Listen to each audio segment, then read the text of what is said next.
അവിടെ കുട്ടികൾ സുരക്ഷിതരാണ്. റെയിൽവേ പോലീസിന്റെ അഭയത്തിലാണ് ഇപ്പോൾ അവർ ചില കാര്യങ്ങളൊക്കെ ചോദിച്ചറിയുന്നുണ്ട്. എന്തെങ്കിലും കൂടുതലായി അവർക്ക് ചോദിച്ചറിയാൻ സാധിച്ചു? ഇപ്പം നമുക്ക് വിപിൻ സി വിജയൻ മലപ്പുറത്ത് നിന്ന് തരുന്ന ചില വിവരങ്ങളുണ്ട് സമൂഹ മാധ്യമങ്ങളിലൂടെ.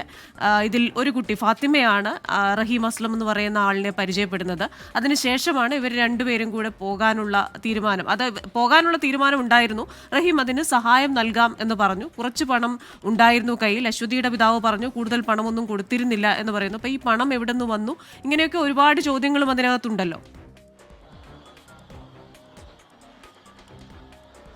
തീർച്ചയായും ആ കാരണങ്ങളെക്കുറിച്ച് കുറച്ചുകൂടി ഒരു വ്യക്തത വരേണ്ടതുണ്ട്. ഞാൻ അല്പസമയം മുമ്പും ഈ കുട്ടികളെ കണ്ടിരുന്നു. കുട്ടികൾ ഈ സംഭവിച്ച കാര്യങ്ങളിലൊക്കെ അവർക്കുള്ളൊരു ബുദ്ധിമുട്ടാണ് ഇപ്പോൾ പറയുന്നത്. അവർക്ക് മുന്നോട്ടുള്ള യാത്രയിൽ വലിയ മാധ്യമ ശ്രദ്ധയടക്കം കിട്ടിയതാണ്. ഇനി ഇതൊക്കെ മുന്നോട്ടുള്ള യാത്രയിൽ അവർക്കൊരു ബുദ്ധിമുട്ടാകുമോ എന്നുള്ള ആശങ്കകളൊക്കെയാണ് ആ കുട്ടികൾ നമ്മളോട് പറയുന്നത്. എന്തുകൊണ്ടാണ് ഇങ്ങനെ ഒരു സാഹസത്തിന് അവർ മുതിർന്നത് എന്നതിനെക്കുറിച്ചൊക്കെ നമുക്ക് ഒന്നുകൂടി അവർ ശാന്തമായതിനു ശേഷം ചോദിച്ച് മനസ്സിലാക്കാം. ഇപ്പോൾ ഈ പൂനെയിലെ റെയിൽവേ പോലീസ് ഓഫീസിന് മുന്നിൽ കുറച്ച് ഈ സമയത്ത്, അതായത് കുട്ടികളെ ഇവിടെ എത്തിച്ച സമയത്ത് ഉണ്ടായിരുന്ന മലയാളികൾ നമ്മളോടൊപ്പം ചേരുന്നുണ്ട്. കേരള മുസ്ലിം ജമാഅത്തിന്റെ ആളുകൾ. അതെ അതെ. നിങ്ങൾ എത്ര മണിക്കാണ് ഞങ്ങൾ വരുന്നത്? 3 മണിക്കാണ്. ഞങ്ങൾക്ക് മുസ്ലിം ലീഗിൻ്റെ general secretary CH Abdurahman Sahib ബോംബെയിൽ നിന്ന് വിളിച്ചത് പ്രകാരമാണ് ഞങ്ങളിവിടെ വരുന്നത്. അപ്പോൾ വന്നപ്പോൾ കുട്ടികളെ കണ്ട് നമ്മൾ സംസാരിച്ചപ്പോൾ അവർ ഹാപ്പിയാണ്. അവർ ഫുഡൊന്നും കഴിച്ചിട്ടുണ്ടായിരുന്നു പറഞ്ഞ് നമ്മൾ ചോദിച്ചു എന്തായിരുന്നു വിഷയം ഇങ്ങനെ വരാനുള്ള കാരണം. അപ്പോൾ വീട്ടിലെ ചെറിയൊരു തർക്കം വീട്ടുകാരായിട്ടുള്ള അതുകൊണ്ടാണ് വന്നത്. നമ്മൾ മനസ്സിലാക്കുന്നത് പ്രായത്തിൻ്റെ പക്വത കുറവുകൊണ്ട് വന്നതായിരിക്കും എന്നാണ്. അപ്പോൾ ഫുഡൊന്നും കഴിച്ചില്ല, നമ്മൾ ഫുഡൊക്കെ വാങ്ങിച്ചു കൊടുത്തു. അപ്പോൾ ഓക്കെയാണ്, അവർ ഹാപ്പിയാണ്, പ്രശ്നങ്ങളൊന്നുമില്ല. അപ്പോൾ അടുത്ത ആൾ കൂട്ടത്തിൽ അവർ അടുത്ത സുഹൃത്തുക്കളാണ്. അപ്പോൾ ഒരാൾ ഒറ്റയ്ക്ക് വരാതിരിക്കാൻ കൂടെ വേണ്ടി ആ കുട്ടി അശ്വതി എന്ന് പറഞ്ഞ കുട്ടിയുടെ കൂടെ വന്നതേ ഉള്ളൂ. പിന്നെ അവർ ഫുഡ് കഴിച്ചിട്ടുണ്ടായിരുന്നു. ഇപ്പോൾ ഫുഡൊക്കെ കഴിച്ച് ഹാപ്പിയാണ്. വീട്ടിൽ പോകാൻ സന്തോഷമാണെന്ന് പറഞ്ഞു. വീട്ടിലെ ഉമ്മയുപ്പയായിട്ട് ഷഹദ സംസാരിച്ചു. മറ്റേ കുട്ടി അച്ഛനും അമ്മയായിട്ട് സംസാരിച്ചെന്ന് പറഞ്ഞു. ഓക്കെയാണ്, എല്ലാം ഓക്കെയാണ്. RPF അല്ലേ ഇങ്ങോട്ട്? RPF ഇവിടെ കൊണ്ടുവരുന്നത്. നമ്മളിവിടെ വരുമ്പോൾ അപ്പം നമ്മൾ ഈ ഇത് വന്നപ്പോൾ അവർ ചോദിച്ചു, ഐഡൻറ്റിറ്റി ചോദിച്ചു. അവർ ആധാർ കാർഡൊക്കെ വാങ്ങിച്ചു വെച്ചു. അവർ നമ്മളെ ഏൽപ്പിക്കുകയാണെങ്കിൽ ഏൽപ്പിക്കാം, അല്ലെങ്കിൽ ഇവിടെ നമ്മളുടെ കൂടെ പെൺകുട്ടികളാണല്ലോ, അപ്പോൾ നമ്മളിവിടെ കൂട്ടിന് നിൽക്കാമെന്ന് പറഞ്ഞു. അപ്പോൾ അവർ ഹാപ്പിയാണ്. നമ്മളതുവരെ ഇനിയിപ്പം നമ്മളിവിടെ ഉണ്ട്. ഇല്ല, RPF ബോംബെ RPFത്തെ പോലീസുകാർ വന്നിട്ട് ഇവിടെ റിപ്പോർട്ട് ചെയ്തതിനു ശേഷം അവരിപ്പോൾ തിരിച്ചുപോയി. ഇവിടെ പൂനെ പോലീസിനെ ഏൽപ്പിച്ചതിന് ശേഷം അവർ തിരിച്ചുപോയി. കുറച്ച് പ്രൊസീജിയറും കാര്യങ്ങളും ഉണ്ടായിരുന്നു. കേരള പോലീസിൻ്റെ FIR കാര്യങ്ങളും അവർക്ക് വാട്സപ്പിൽ അയച്ചു കൊടുത്തതിന് ശേഷം ഇവിടെ നമ്മൾ റിപ്പോർട്ട് ചെയ്ത് നമ്മൾ രണ്ടുപേരെ ആധാർ കാർഡും ഡീറ്റെയിൽസും കാര്യങ്ങളും കൊടുത്തതിന് ശേഷം ഒരു സേഫ് ആയതുകൊണ്ട് ഒരു തിരിച്ചുപോയി. മാനസികാവസ്ഥ എങ്ങനെയായിരിക്കും എന്നൊക്കെയാണ് ആളുകൾ ഇങ്ങനെ ആലോചിക്കുന്നുണ്ടാവുക. എങ്ങനെയുണ്ട് ഇവർ? വലിയ ടെൻഷനൊക്കെയാണ്. കുട്ടികളുടെ പ്രശ്നം എന്ന് പറഞ്ഞാൽ നാട്ടുകാരെങ്ങനെ ഫേസ് ചെയ്യുക, ആൾക്കാരെങ്ങനെ ഫേസ് ചെയ്യുക, ഈ ഒരു പ്രശ്നമുള്ളൂ. അപ്പോൾ തോന്നിയ എടുത്തുകേട്ട മണ്ടത്തരായിട്ട് തോന്നുന്നുണ്ട്. ഇപ്പം പിള്ളേരിലൊക്കെ ഓക്കെയാണ്, ചെറിയ പിള്ളേരാണ്. ഇപ്പോൾ ഓക്കെയാണ്, പറഞ്ഞ് മനസ്സിലാക്കിയിട്ടുണ്ട്. ഇപ്പം കുഴപ്പമൊന്നുമില്ല. അതാണ് കുട്ടികൾക്കൊരു അബദ്ധം പറ്റി എന്നതാണ് കുട്ടികൾ ഇപ്പോൾ പറയുന്നത്.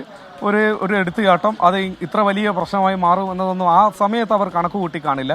ഒരാൾക്ക് അവിടെ നിന്ന് മാറി നിൽക്കണം തോന്നി, അടുത്ത സുഹൃത്തായതുകൊണ്ട് മറ്റേയാൾ ഒപ്പം പോയി എന്നതാണ് ഇപ്പോൾ കുട്ടികൾ പറയുന്നത്.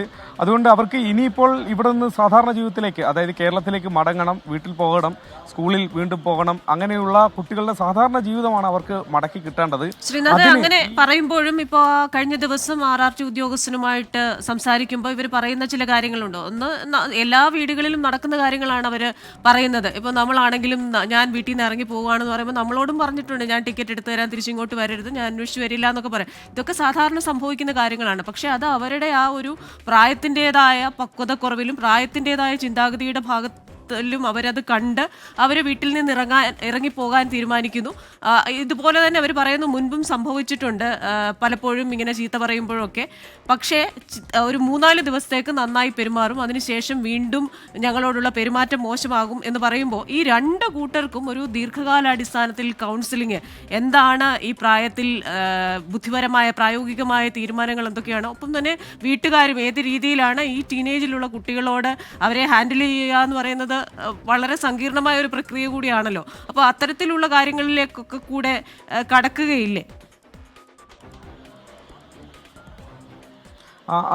അത് ശരിയാണ്. അങ്ങനെയുള്ള ഒരു പ്രശ്നം അവിടെ നിലനിൽക്കുന്നുണ്ട്. അനുഭവപൂർവമായ ഒരു സമീപനം ഈ കാര്യങ്ങളിൽ ഇത്തരം കുട്ടികളിലേക്കൊക്കെ ഉണ്ടാവണം, കുട്ടികളോടൊക്കെ ഉണ്ടാവണം. എന്തുകൊണ്ടാണ് ഇങ്ങനെ എടുത്തു ചാടാൻ അവർക്ക് കഴിയുന്നത്, എന്ത് ധൈര്യമാണ് അവർക്ക് കിട്ടുന്നത് എന്നതൊക്കെ പലപ്പോഴും നമ്മളൊക്കെ ആലോചിക്കുമ്പോൾ ബുദ്ധിമുട്ട് തോന്നും. കാരണം ഇവരുടെ ഈ പ്രായത്തിൽ നമുക്ക് അത്രയുമൊക്കെ ധൈര്യം ഉണ്ടായിരുന്നു എന്ന് സ്വാഭാവികമായും നമുക്കൊക്കെ തോന്നും. പക്ഷേ കുട്ടികൾ അങ്ങനെ ചെയ്തു, അത്രയും ധൈര്യം അവർക്ക് എങ്ങനെയോ അവിടെ കിട്ടി. അങ്ങനെ കിട്ടിയെങ്കിൽ അതിനുള്ള കാരണം അങ്ങനെ ഒരു മാനസികാവസ്ഥയിലേക്ക് കുട്ടികൾ ചെന്ന് എത്തുന്നത് അവർക്ക് ഈ നേരത്തെ പറഞ്ഞതുപോലെ വീടുകളിലും മറ്റുമൊക്കെ എന്തെങ്കിലും തരത്തിലുള്ള ബുദ്ധിമുട്ട് ഒക്കെ ഉണ്ടെങ്കിൽ അതിനെ മറികടക്കാൻ എന്തുകൊണ്ട് കുട്ടികൾക്ക് മാനസികമായി കഴിയുന്നില്ലെങ്കിൽ അതിനെന്ത് ചെയ്യാൻ കഴിയും എന്നതടക്കമുള്ള കാര്യങ്ങളാണ് മുന്നോട്ടുള്ള യാത്രയിൽ ഈ സംഭവം നമ്മളെ പഠിപ്പിക്കേണ്ടത്.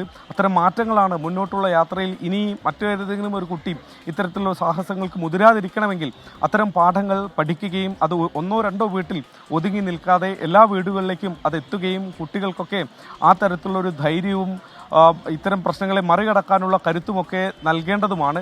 അത് അവർക്ക് മാത്രമല്ല, അവരെ പരിചരിക്കുന്ന ആളുകളെ സംബന്ധിച്ചിടത്തോളം അത് അവർക്ക് കൂടി അത്തരം കൗൺസിലിങ്ങും കാര്യങ്ങളുമൊക്കെ വളരെ പരമപ്രധാനമാണ്. അതുകൂടി ഉണ്ടാവണം. പക്ഷേ അത് ഒന്നോ രണ്ടോ വീടുകളിൽ ഒതുങ്ങി നിൽക്കരുത്. ഇതിനൊരു വലിയ ഒരു മാനമുണ്ട് എന്ന് കണ്ട് ആ തരത്തിലുള്ള ഒരു വലിയ തരത്തിലുള്ള ഒരു ബോധവൽക്കരണമൊക്കെ തന്നെ ഈ കാര്യങ്ങൾ നടക്കേണ്ടതുണ്ട്.